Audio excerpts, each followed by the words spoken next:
आइए मित्रों, हमारे YouTube चैनल स्वाध्याय में आपका हार्दिक स्वागत, अभिनंदन। आज हम आपके लिए लेकर आए हैं एक उपाय इस शीर्षक पर प्रेरणादायक ज्ञानवर्धक ज्ञान चर्चा। अगर आपने हमारे चैनल को लाइक और सब्सक्राइब नहीं किया है तो आपसे निवेदन है, कृपया चैनल को लाइक और सब्सक्राइब अवश्य करें। एक उपाय बहुनाम जन्म नामन्ते ज्ञानवान्मां प्रपद्यते वासुदेवः सर्वमिति स महात्मा सुदुर्लभ। श्री भगवान कहते हैं, हे अर्जुन, बहुत जन्मों के अंत के जन्म में भगवान भक्त यह सब कुछ वासुदेव ही है। इस प्रकार मुझको भजता है वह महात्मा बहुत दुर्लभ है। भगवान के इन वचनों से यह सिद्ध है कि जो पुरुष सबको भगवान समझकर भगवान का भजन करता है उसका फिर जन्म नहीं होता, क्योंकि ऐसा साधन जन्म में होता है वही बहुत से जन्मों के अंत का जन्म है। गीता का अध्ययन करने वाले इस सिद्धांत से भली भांति परिचित है कि भगवान ही इस विश्व के रूप में प्रकट हो रहे हैं।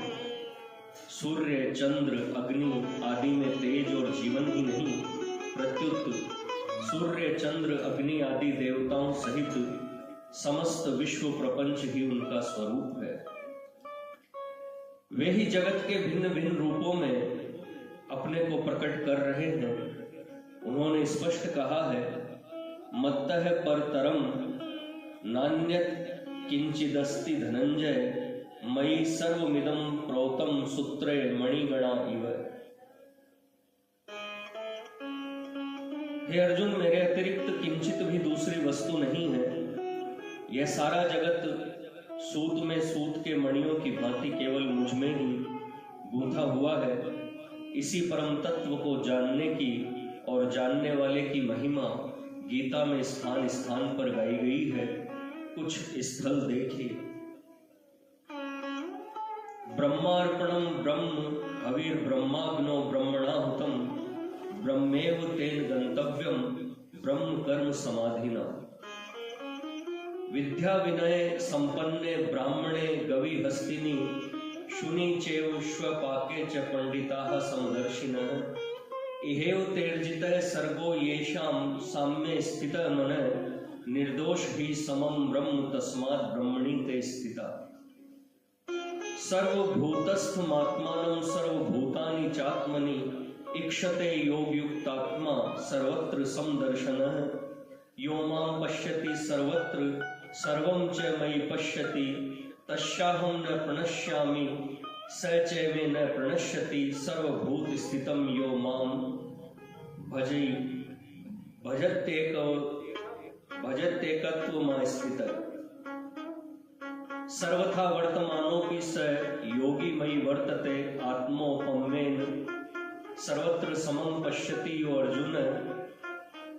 सुखम वा यदि वा दुखम स योगी परमो मतः ये चैव सात्विका भावा राजसास्तामसाश्च ये मत्त एवेति तान् विद्धि। मया तत्मिदं सर्वं जगद्व्यक्तमूर्तिना अहं सर्वस्य प्रभवो मत्तः सर्वं प्रवर्तते इति मत्वा भजन्ते मां बुधा भाव समन्विताः सर्वभूतेषु ये नेकं भावमव्ययमीक्षते अविभक्तं विभक्तेषु तदज्ञानं विद्धि सात्विकम्। यतः प्रवृत्ति भूतानां येन सर्वमिदं ततं स्वकर्मणा तमभ्यर्च्य सिद्धिं विन्दति मानवः। अर्पण ब्रह्म है, हवि हवन सामग्री ब्रह्म है, अग्नि रूप ब्रह्म में कर्ता रूप ब्रह्म के द्वारा जो हवन किया गया है वह भी ब्रह्म ही है। अतः कर्म रूप ब्रह्म में समाधिस्थ पुरुष रूप ब्रह्म को प्राप्त होने योग्य वस्तु भी ब्रह्म ही है।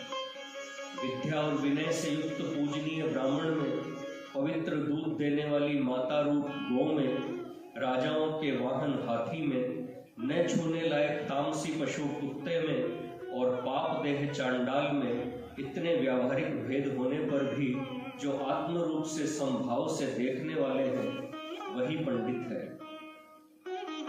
जिनका मन इस प्रकार समत्व में स्थित है वे जीते हुए ही संपूर्ण संसार को जीत लेते हैं। वे ही जीवन मुक्त हैं, क्योंकि ब्रह्म निर्दोष और सम है और वे ब्रह्म में स्थित है। परमात्मा रूपी योग में युक्त सर्वत्र समभाव से देखने वाला योगी पुरुष आत्मा को बर्फ में जल की भांति समस्त भूतों में व्यापक और संपूर्ण भूतों को स्वप्न से जागे हुए पुरुष की दृष्टि में स्वप्न के संसार की भांति अपने संकल्प के आधार पर आत्मा में देखता है। आत्मा परमात्मा ही है, अतएव जो पुरुष सर्वत्र मुझको आत्मरूप भगवान को व्यापक देखता है और सब भूतों को मुझ भगवान में आकाश में वायु की भांति देखता है, उससे मैं कभी अदृश्य नहीं होता और वह उससे कभी अदृश्य नहीं होता। इस प्रकार जो पुरुष एक परमात्मा के भाव में स्थित होकर सर्वभूतों में स्थित मुझ भगवान को भजता है, वह योगी सब कुछ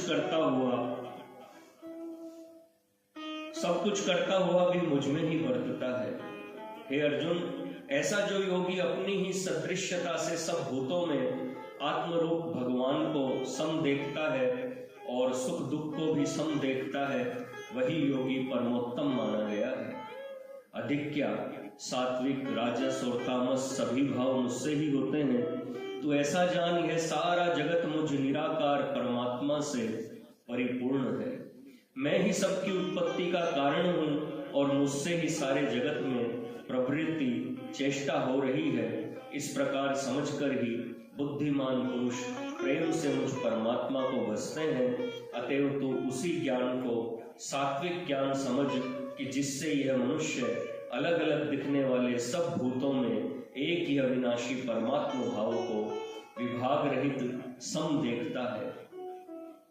जिस परमात्मा से सब भूतों की उत्पत्ति हुई है और जिससे यह सारा जगत व्याप्त है, उस सर्वत्र स्थित एक परमात्मा को अपने कर्तव्य कर्म द्वारा पूजकर मनुष्य परम सिद्धि मोक्ष को प्राप्त होता है। यह सिद्ध हो जाता है भगवान ही विश्व रूप से प्रकट है और इस बात को समझकर उनकी सेवा पूजा करने से बहुत ही शीघ्र परमात्मा की प्राप्ति होती है। विभिन्नता में एकता देखना, नाना प्रकार के रंग रूप वाले जगत में एक ही परमात्मा के स्वरूप को देखना ही तो आर्य ऋषियों का परम आदर्श है। श्री गोसाई जी महाराज इसी आदर्श को लक्ष्य करके सब जगत को सिया राममय जानकर जुग पानी जोड़कर प्रणाम करते हैं। यही परमोच्च साधना है। परंतु पद पद पर विविधता का खेल देखने वाले हम लोग इस साधना को कैसे करें? सिद्धांत से यह बात मान ली जाती है, बुद्धि स्वीकार भी कर लेती है, परंतु जब तक वस्तुतः ऐसी स्थिति नहीं हो जाती तब तक कुछ भी नहीं है। व्यवहार में हजार भेद होने पर भी यह स्थिति हो सकती है और सारा बाहरी व्यवहार समान करने की व्यर्थ चेष्टा करने पर भी यह स्थिति नहीं होती। इसका संबंध तो मन से है। जब तक चित्त की वृत्ति में परमात्मा से भिन्न जगत की सत्ता बनी है, तब तक ऊपर से कितना ही समता का ढकोसला क्यों न किया जाए, सब व्यर्थ होता है। जगत की भिन्न सत्ता को भगवान की एक अखंड सत्ता में मिला देना होगा, जो यथार्थ सत्य है। इसके लिए उपाय है बार बार चित्त वृत्ति से इस दृश्य जगत की सत्ता को हटाना और उसके स्थान पर परमात्मा की सत्ता को स्थापित करना। यह अभ्यास इसमें बड़ा सहायक होगा। इसीलिए भगवान ने कहा है, यह अस्थिर और चंचल चित्त जो जो संसार को और जाए, त्यों ही त्यों इसे रोककर परमात्मा में लगावे। जिस दिन चित्त से जगत उठ जाएगा, उस दिन जगत रहेगा नहीं। हम लोगों का सबका यह अनुभव है कि जिस समय हम किसी महान दुखप्रद घटना को चित्त से भूल जाते हैं, उस समय वह घटना हमारे लिए नहीं रहती। इसीलिए उस समय उस दुख का हमें कुछ भी अनुभव नहीं होता। इस प्रकार जब हम कुछ देर के लिए चित्त से किसी बात को दूर कर सकते हैं, तब अभ्यास से सदा के लिए भी इस सारे प्रपंच को हटा सकते हैं। दृढ़ता से लगकर अभ्यास करने की आवश्यकता है। अभ्यास न होने के कारण ही बुद्धि में युक्ति से सर्वथा ठीक जचने वाला यह सिद्धांत वस्तुतः कार्य रूप में परिणत नहीं हो पाता।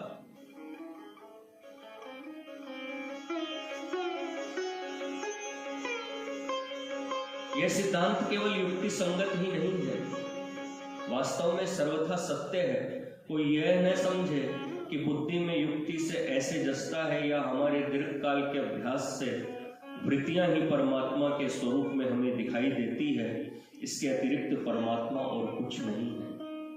यह समझकर परमात्मा को सब में देखने का अभ्यास करना तो फल में व्यर्थ ही होगा, क्योंकि जब परमात्मा असल में है नहीं, परमात्मा का आधार हमारी युक्तियां, भावनाएं और वृत्तियां ही है, तब ऐसे परमात्मा का गहरा अस्तित्व ही क्या है? हमारी युक्तियों, भावनाओं और वृत्तियों के बदलते ही या उनके मिटते ही उनके आधार पर टिका हुआ परमात्मा भी बदल जाएगा या नहीं रहेगा।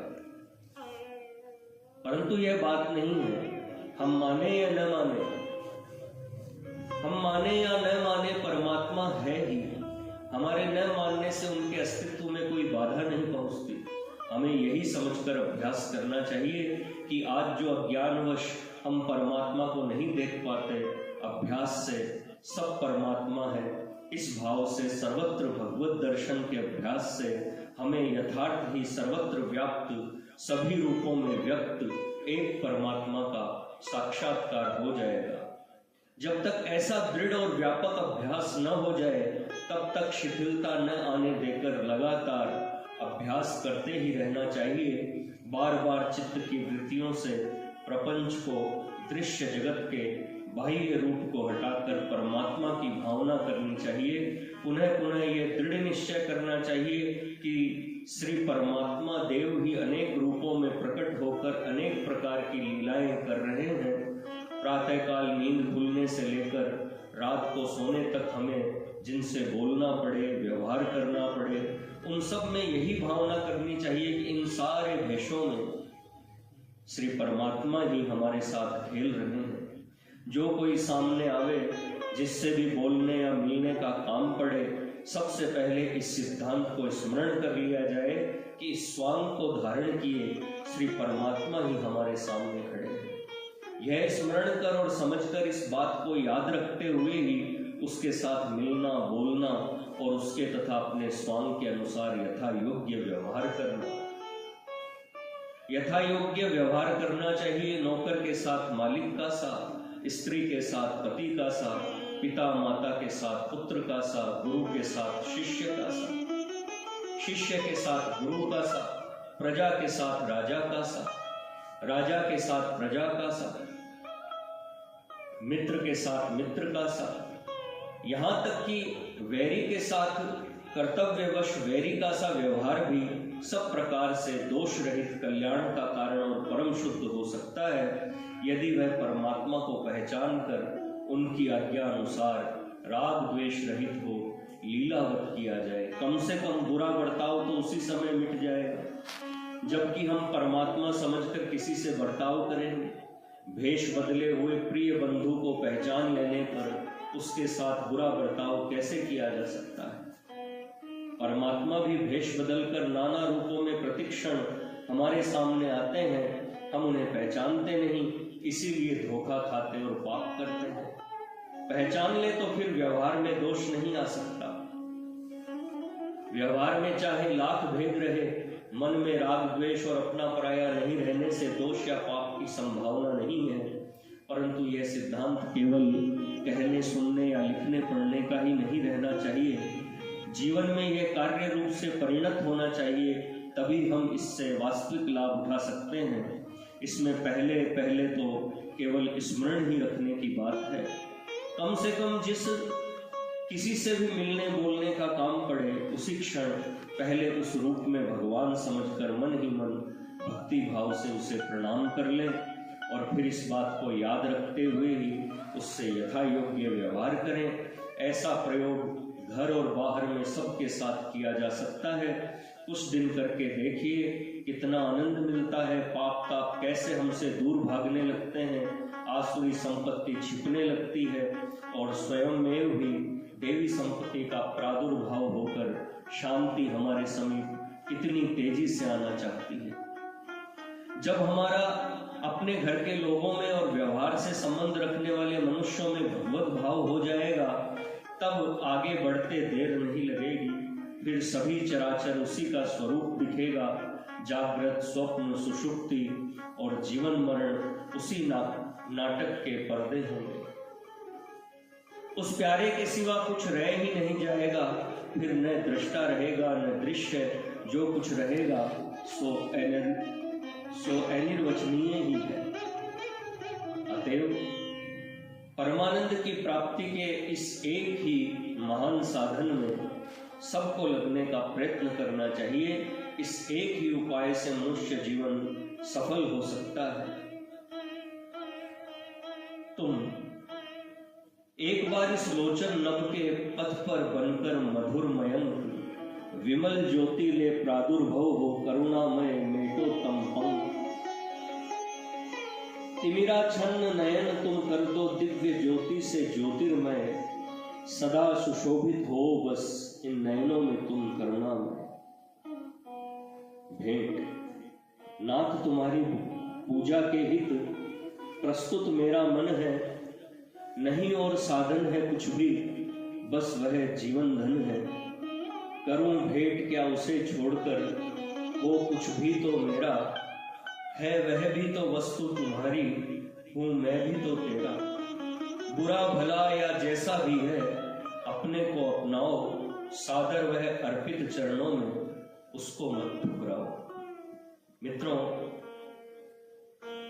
यह थी एक उपाय इस शीर्षक से प्रेरणादायक ज्ञानवर्धक ज्ञान चर्चा।